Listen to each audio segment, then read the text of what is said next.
and spell your name, please? My name is Laura Janney, Laura-Janney. And now, if you don't mind repeating, hi, my name is... Hi, my name is Laura Janney. Laura, where did you grow up? I grew up right here in Muncie, Indiana. And when you were younger, did you have any idea about BorgWarner? What was your first experience with BorgWarner that you can remember? My grandfather and my father worked there. Was the first thing I remember. I remember it being dirty and them coming home smelling, and I wouldn't hug them because they stunk. Did you envision yourself ever working there one day? I, as a child, never wanted to be there because I just saw it as a dirty, awful place. And I didn't see them as happy either. So I just saw them as making a living but not really being happy at it. Well, is there any particular reason why you say that? Anything your father or grandfather might have said around the kitchen table about work? They didn't ever talk about hating work, but they never talked positive about their work, and they were always tired. So they never gave a good impression of working in the factory. What was it like just growing up in Muncie more generally? When you were younger, what was the city like? Was it a happening place? As I grew up, I don't remember Muncie as a happening place. But then we grew up, poor. My father was the only one that worked for a long time, and then my mother got a job as a secretary later. But at that time, BorgWarner's high wages was maybe $8 an hour. So he was taking care of 5 of us on that wage. So we had what we needed, but we weren't rich by any means. And when did you get your first job? I got my first job at 15.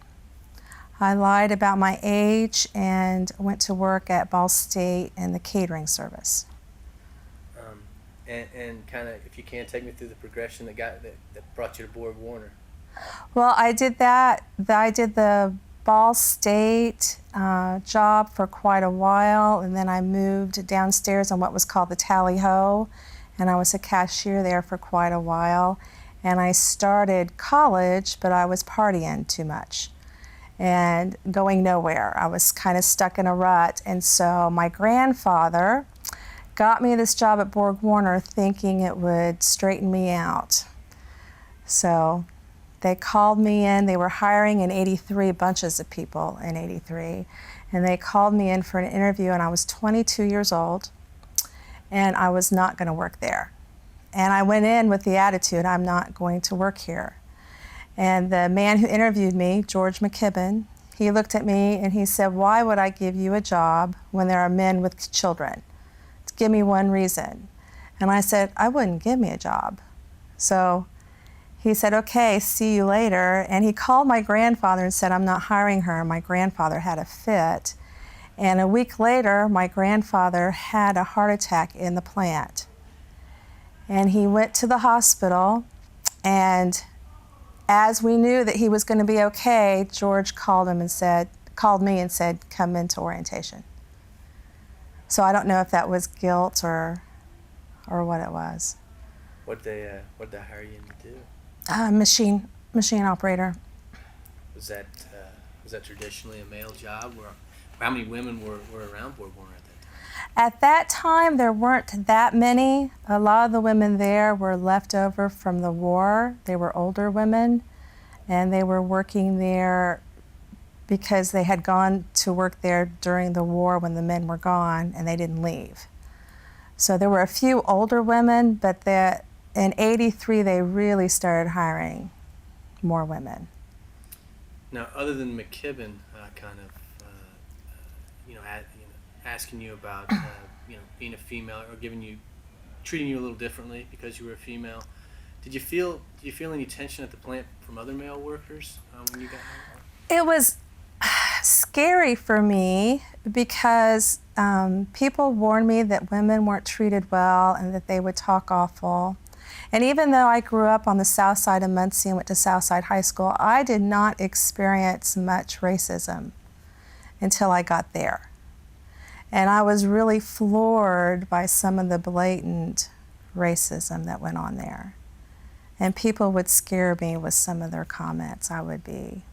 But I was 22 and green. Now I'm kind of used to, it's kind of common. I'm kind of used to it now, but it was really scary.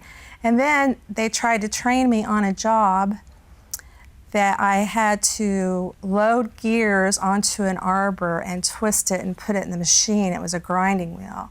And they told me if I loaded it wrong, just to hit the floor, because that grinding wheel would explode and kill me. And then they got aggravated with me because I was the only woman in that area and I was left-handed. And the older gentleman came to me and said, I can't train you. Number one, you're a woman, you're fat, and you're left-handed. He goes, you might as well go home. So then they sent a left-handed gentleman over to train me. And he worked with me for a while, but everything that came out of his mouth was pretty racial. And so being green, I didn't know I could tell somebody to shut up. Years later, I learned that. I learned I could tell people to shut up. So I just kind of went along with it, scared and trying to do what they told me to do. How many years did you work at BorgWarner? 26. Over that time, did you, other than you becoming more confident in your ability to talk back or to confront people who were treating you wrongly, did you notice any kind of changes? Did people say less to women? Were you more accepted, or were women generally more accepted, or did new women that came in, were they just as scared, do you think, as you were when you were 22 or 23? I think it depended on the women there. Some women played it to make gains. Being the helpless woman could help you along. Some women picked easier jobs that were more geared toward women, because there's definitely jobs in there that women probably shouldn't be doing. And then you have to get a thick skin. You have to become one of the boys. While at BorgWarner for the 26 years, did you ever experience layoffs? No, I never had one layoff in 26 years other than holidays, and once in a while they'd shut the plant down for like 2 weeks or something, and that was the only layoff I ever experienced. And you were up right into the very end, is that right? You worked right to the very end? Is that I right? worked there right up to the end. So I did 26 years without layoffs, and I am 48, and this is the first time in my life I've been unemployed. So when my dad worked there, he was laid off every Thanksgiving and called back every March. So when I hired in, I did it to humor my grandfather, who was laying in bed with his heart, and I thought, well, it's a summer job. I'll be like my father. I'll get laid off in November. I just have to do this that long. But that layoff never came. Do you have any idea why you were never laid off? From the people I've talked to, it seems pretty common that people were laid off. Do you think being a woman helped you there? Were they? No, it was based on seniority. So you were laid off based on when you hired in. And in '83, they hired in 30 people a week from February through November. They had a big boom in 1983 when I hired in. What created the boom? I'm not sure what created the boom. I'm assuming that they got brand new business or new worker orders. But there's a whole group of people that hired in '83 who never saw a layoff. If we could now maybe turn a little bit more to the community. Growing up in Muncie, I know we touched on this a little bit. If you could, as a BorgWarner worker, what kind of, were you treated differently in the community? Was it special to be a BorgWarner worker? Was it just any other job? How did you feel? Was it? I didn't feel any differently being a BorgWarner worker in the community. I didn't feel special. I didn't feel like I was at a disadvantage or an advantage. I just felt like I was working for a living. Did you say you liked your job? I liked my money. And there were different things about the job I liked. But what kept me there, because it was just going to be a summer job and I was going on to better things, it was the money. It was kind of hard to beat that. Other than the money, can you think of some other aspects of work that made it more bearable or more tolerable? I mean, there's a lot of great people in there. I had some great friendships at work that made it a lot better. There were lots of opportunities to learn different things and do different things. And I enjoyed my living because before I married, I'd take a month off every year and vacation, and I was able to buy my home and do lots of great things for my kid now. And so it provided a lot of positive things in my life. I hope you don't mind me asking this, but so if you don't feel comfortable, you don't have to answer. But I'm wondering, do you have any plans now? What are you thinking now that after 26 years that your job's now gone, and you're still pretty young? My biggest problem now that my job is done is which direction I'm going to go. The state of Indiana is giving me 2 years of education, which I know I need to do. I'm just not feeling dedicated to any area. I'm looking forward to school. I've been doing classes one at a time while I was working, and I enjoyed it. But I don't know what direction to go as far as if I go into the health industry or do social work, or where do I go, what direction. I like to do something more positive, something I enjoy, but I have no clue what that is. Were you active in the union? I was not very active in the union. When I was younger, I used to do union meetings, but I would just be angry all the time, so I quit being active. Why were you angry? It was a boys' club.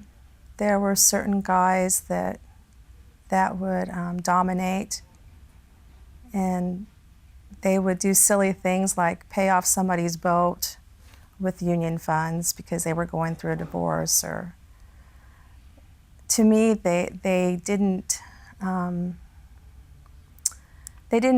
always go in the right direction, I thought, the union.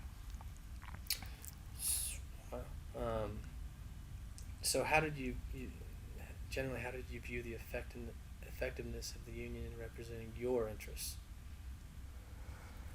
Well, the union to me was good in some ways because they did represent, I mean, if there was any harassment, if there was any trouble with a foreman, or you didn't have the lone voice, you'd have somebody there to back you up.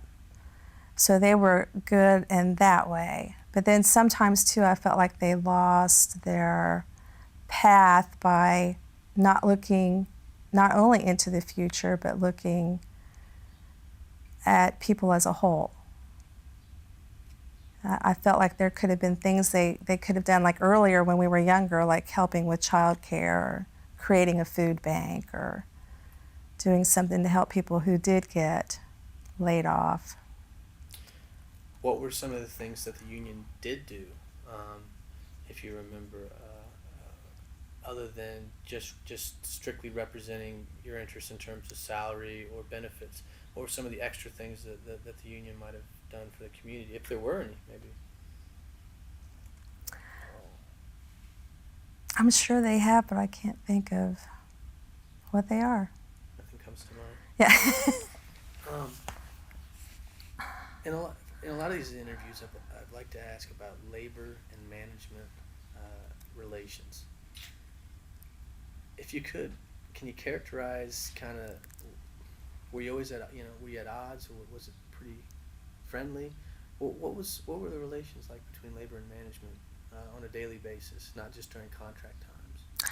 I think labor and management on a daily basis got along pretty well. I mean, once in a while they'd come in and hammer us on something like, take your break at a certain time, and they'd go through that phase and then they'd lax up. But because I think management was on the same level we were. They were there to make money, and they were there to get production out, and most managers realize you got production out by being nicer and not by being hard. Did you notice any sort of difference between labor and management in terms of treating you, the attitude toward you as a woman? Just out of curiosity. When I first hired in, I felt that there was a difference in the way I was treated as a woman by management, but I didn't feel that later. And I don't know if it's because my attitude changed and my fear was gone and I was more confident to speak my mind and stand up for whatever, or if it actually changed, the attitude changed. But it was probably more me changing than management. Who treated you differently or better? Well, when I hired in my first foreman, he was kind of hard on me a little bit, telling me if I ran so many parts, then that would be a good day. And then come to find out, when I finally reached that goal, it really wasn't good enough. It dragged all the other guys down because they were being paid incentive at the time. So then he'd come up and yell at me and say, well, no, you've got to do this. And maybe I felt like I was being picked on because of my attitude at the time, but not necessarily that he was trying to do anything but prod me along. Were you involved in any of the strikes? I know there was a big strike in '89. Yeah, I was involved in the strike of '89. What can you describe that? What was it like being on strike? I know that you had certain times where you had to stand picket, and what were some of the things that you? For me, when we were on strike, I was a single person, and I spent, because I had nothing else to do, I spent a lot of time at the picket line delivering food or chatting with people or being involved in marching up and down. I know there were other families, and because looking back at it, I'm not sure how I paid my house payment. I just bought in my house when we went on strike. I don't really remember having a money problem, but I had to have had a money problem. And I know other families where men were, when we walked out, there were adults crying and people upset. And there were lots of men really struggling with their families. But at the time, I was single, and I watched and participated in the strike quite a bit. So, because I didn't really have anything else to do but go watch. But overall, it doesn't seem to have been that disruptive, other than you weren't working. You still kind of had the connection of going to work every day, but it was just to stand the pickets. Is that a fair characterization? Yeah, I don't remember the strike being disruptive in my life. I remember it being a clear history because I'd never seen such redneck and violent type behavior.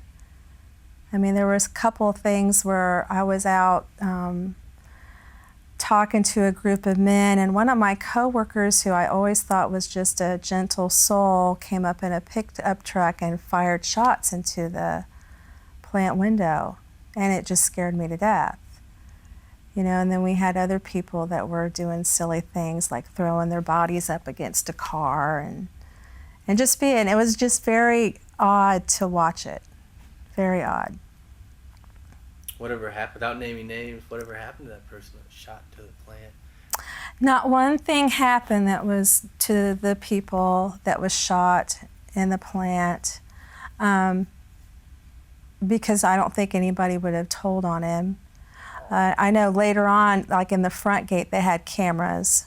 You know, the guy that threw himself on the car, he had problems anyway, drug problems, and he didn't work there that much longer after the strike, but I don't know that it was related to the fact that on camera he was throwing himself on the car, or if it was the fact that he's just not a very straight person to begin with.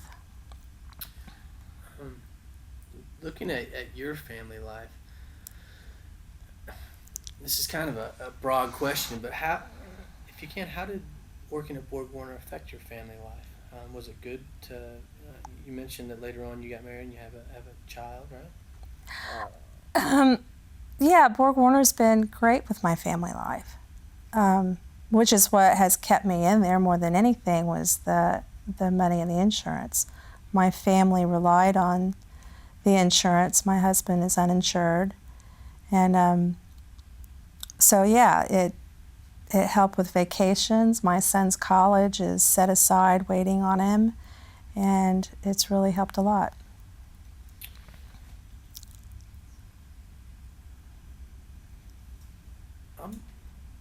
I'm wondering about the closing now. Do you think things could have been done differently, and if so, how? Is there anything that comes to mind? Is there anything that you wish had been? I felt the closing of the plant was extremely ugly. It was, I feel like it could have closed on a nicer tone than what it did. The union people turned against each other. The younger people and the older people were hateful to each other, which I feel not only did the company orchestrate that, but the union also helped orchestrate that. Because there are a group of people, and myself was one, that was going to walk out without anything.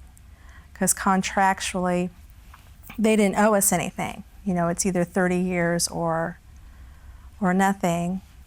And so there was a group of people that wanted to take from the older people so they could have something.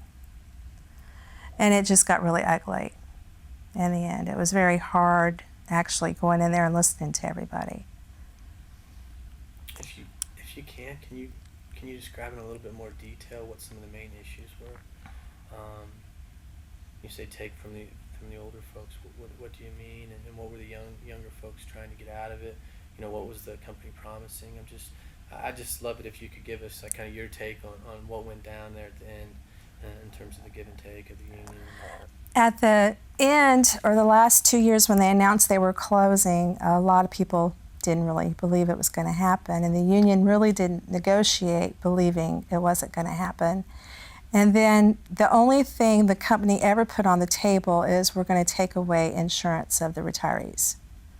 And that was all the company would talk about. And then when they would go to meetings, they would say, we're not going to talk to you unless you talk about taking away the insurance. And then the union wouldn't talk. And then propaganda would go around the plant that the union wasn't trying to do anything and that everybody was going to lose out on severance or they were going to lose out on money because the union wouldn't bargain. And the union did not come out and communicate with people well. They did not come out and say, this is why we're not negotiating, or this is, you know, they didn't bring the people together to stand as a whole. And everybody was fearful. And everybody was worrying about themselves. You know, how am I going to make it? My house might be gone. People were worried about what was going to happen to them. And they were only thinking of them. So nobody was looking at the future or down the line and what we were going to be doing to others. It was all about, well, I'm walking out of here with something. I'm not walking out of here with nothing. Even though we weren't really entitled to anything. So then the company would put out letters saying we offered $6 million or some odd number, but the union has turned it down. And then there'd be no communication. I mean, people would say, okay, 6 million divided by this, that would give me so much money. I could get $60,000 if the union would just negotiate. Well, what they were negotiating was retirement insurance. So for 2 years, this went back and forth, on and on.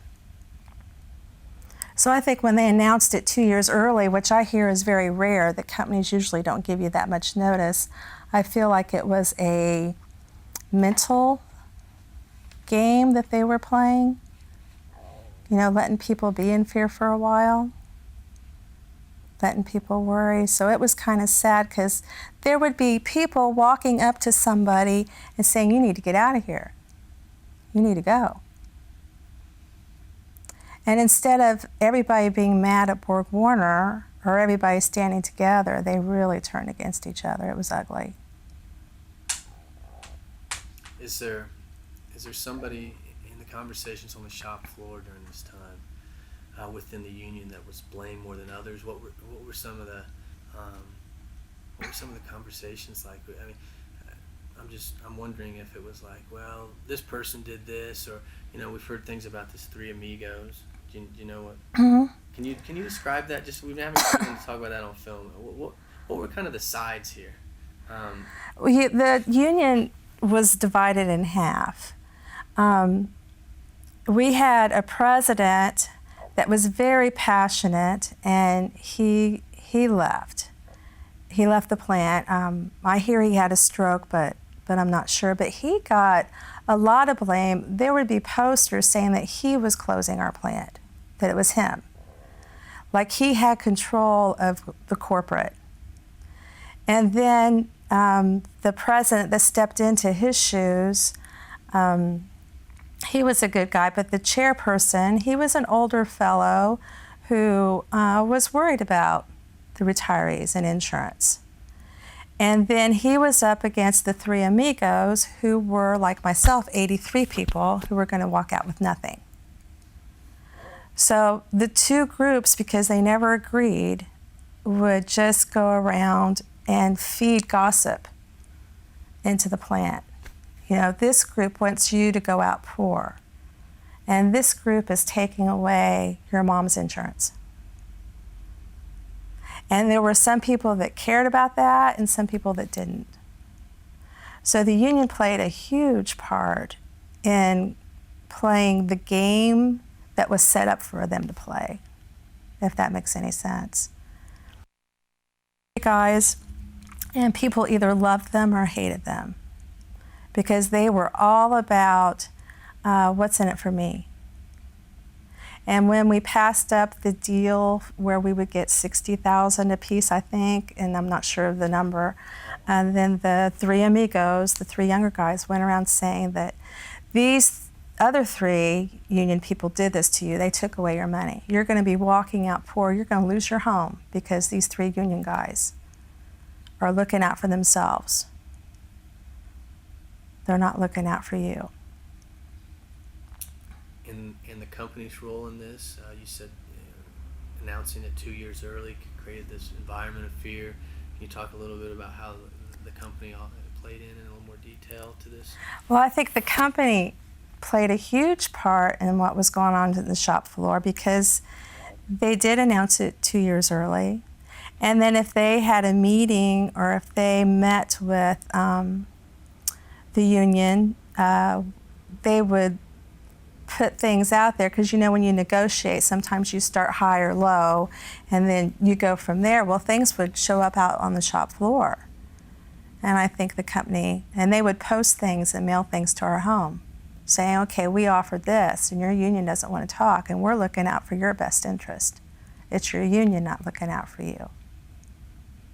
Which really helped when the union was divided into the groups, it really helped feed that. Because I think the union knew everything that was being said and done on the shop floor. I mean, the company did. I think they knew when it was divided, and they knew people's fears, and they played right into it. We want to give you $60,000. The union won't let us give you that. This is a little bit more personal of a question, and you've talked about it a little bit already, but in what concrete ways will this closing affect you and your family? Obviously, you've lost your job, but what other things spring to mind? I'm trying to look at the closing as a positive thing. I've been looking forward to school, even though I don't know what direction. But I know there are people all over the nation right now going through the same thing, which helps. And I've seen Chevy close up, and I've seen people who have left my shop years earlier when they had huge layoffs that are doing jobs all over town. So I really feel like if I take advantage of this education, that I might even be happier at my next job than I was at the factory job. Now more generally in Muncie, what do you think of the closing of BorgWarner? And I know at the end it wasn't the giant that it once was with 6,000 workers, but just going into the mentality, or what do you think more generally the closing of BorgWarner means for Muncie as a community? I think Muncie as a community is in trouble. And the BorgWarner closing does play a part of it, but so does the Chevy closing and the Westinghouse closing, because I don't feel like Muncie is actively seeking to improve. I think the mayor we have now is taking steps in that direction more so than others in the past, but I feel like we relied on industry and we don't know anything else. And people are so unwilling to change. Because basically I see Muncie right now as Ball State, fast food, and healthcare.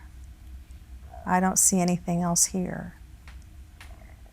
And if we don't change that, if we don't bring in more business, I don't think it's going to get any better. I know people who are moving away too since they've lost work. Where are people moving to? Is there someplace in particular out of the state? Yeah, I know people who are moving out of the state. A lot of the Chevy people, of course, got to go to other Chevy plants and they moved away. And some of my BorgWarner employees had plans to move out of state because they know it's dry here and they want to look for work. Did you ever consider that? I have never considered really leaving my community. When I was younger, I was always going to. And then, of course, we've been taking care of either grandparents or parents. And my son and my husband are here, and my husband is strong in the community. He has 2 jobs and working hard. So it would be a real struggle for us to start over somewhere. And my lack of education, too, doesn't make it any better. So I really feel like if we were to leave the community, I would have to have some type of job skill that would enable me to find a job somewhere else.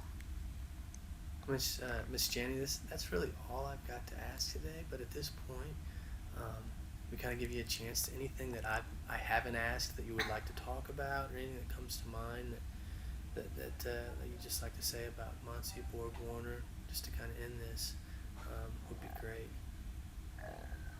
I can't think of anything. No more questions? Not today. Thank you very much. It's been great.